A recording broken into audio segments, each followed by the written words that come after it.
Dear members of the new European Bauhaus Collective, ladies and gentlemen, thank you very much for the invitation. It is an honor for me to open this first event of the new European Bauhaus Collective.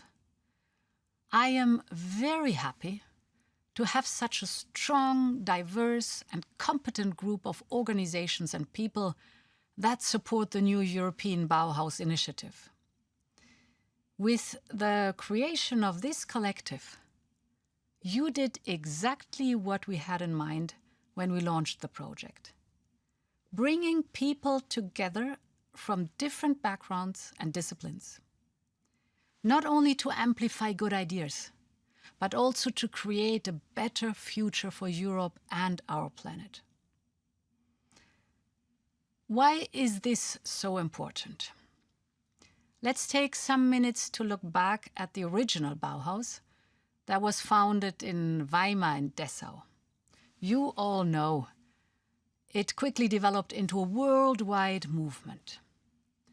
The success of this movement was only possible because the founders succeeded in combining architecture with craft and design with innovation. They put the concept of interdisciplinary into practice every day. And until today, we can see how successful they were. We see their ideas in the buildings of our cities, in our furniture, in fabrics and art. Combining art with technology, bringing together innovation and creativity is key for deep transformation. And this is why the work of your collective is so interesting and so important for us. But this is not the only reason why the historical Bauhaus can be an inspiration for a new European Bauhaus. Let me mention two more. First of all, the historical Bauhaus was created in a time of profound transformation. People were facing the challenges of industrialization. The founders around Gropius aimed for solutions that were functional, affordable, but also beautiful. And the new European Bauhaus is also looking for this combination of aesthetics and affordability.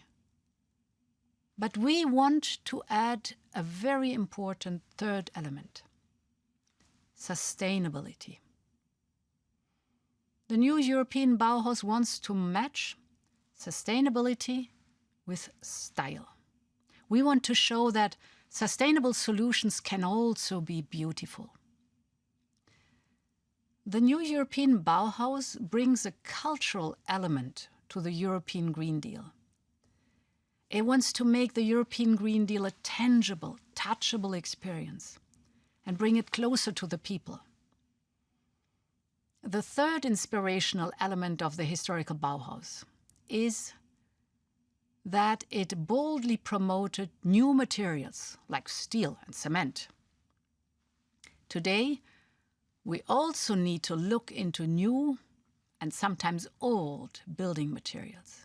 But this time, it's about climate-friendly materials that need less CO2 in their production process.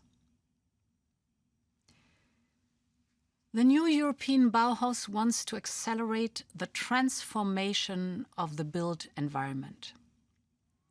It wants to scale up nature-based materials like wood and bamboo to support circular design and architecture.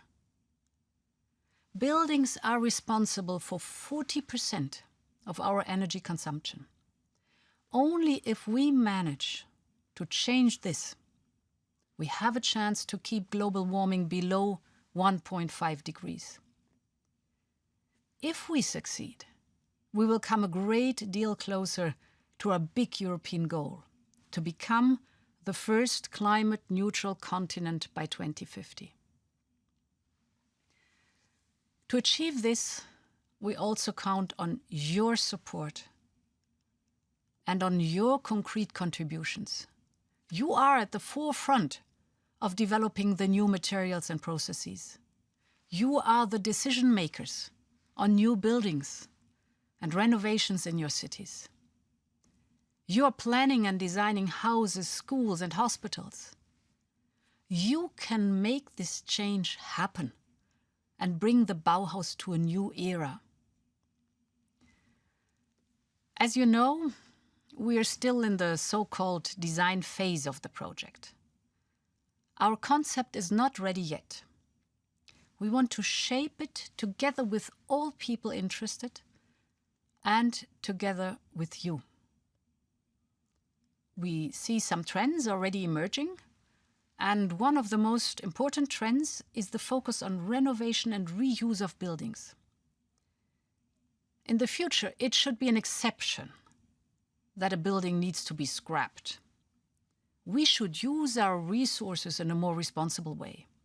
And smart renovation can play a major role here. And that's why the Commission proposed last year, together with the new European Bauhaus, the renovation wave. We will present additional measures like energy performance standards for buildings that will enhance renovation in the member states. And it's good to see that there seems to be a shift in thinking in the architecture community. For the first time in its 46-year history, the Pritzker Prize was awarded not for new buildings, but for refurbishment. The architects Anne Lacton and Jean-Philippe Vasal upgraded social housing buildings in Bordeaux by making them more energy efficient and more beautiful. And these award-winning architects showed, like many others, change is possible and it is fun. So let's turn our cities into urban forests. Modern and old European cities should capture CO2 instead of emitting it. And this brings me to the last point I want to share with you today. The role of local governments, regional decision makers, cities and rural communities. This is where the change happens. We need you, the mayors, councillors, citizens. We need you for the green transformation on the ground. We know that public procurement plays a key role. Sustainability should become a more important criterion in this process.